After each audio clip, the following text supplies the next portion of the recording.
मुलांनो, तुम्हाला माहीत आहे आपण गुढीपाडवा का साजरा करतो?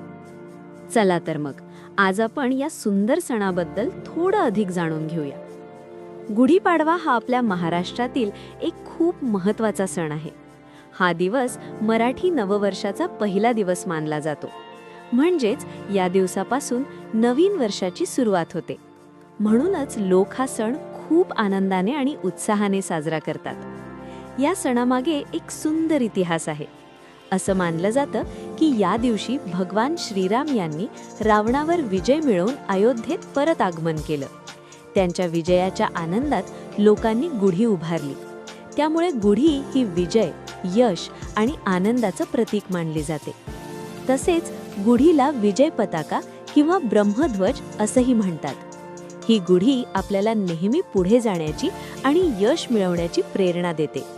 मुलांनो, या दिवशी लोक आपली घरे स्वच्छ करतात, सुंदर रांगोळी काढतात आणि घर सजवतात. सगळे नवीन कपडे घालतात आणि गोड पदार्थ खातात. घरातील मोठे लोक लहानांना आशीर्वाद देतात आणि सगळे एकमेकांना शुभेच्छा देतात. काही ठिकाणी या दिवशी कडुलिंब आणि गूळ खाल्लं जातं. यामागे एक सुंदर अर्थ आहे. आयुष्यात गोड आणि कडू दोन्ही अनुभव येतात, पण आपण त्यांना आनंदाने स्वीकारलं पाहिजे.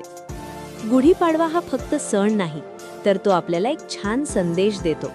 नवीन सुरुवात करा, चांगले विचार ठेवा आणि नेहमी सकारात्मक रहा.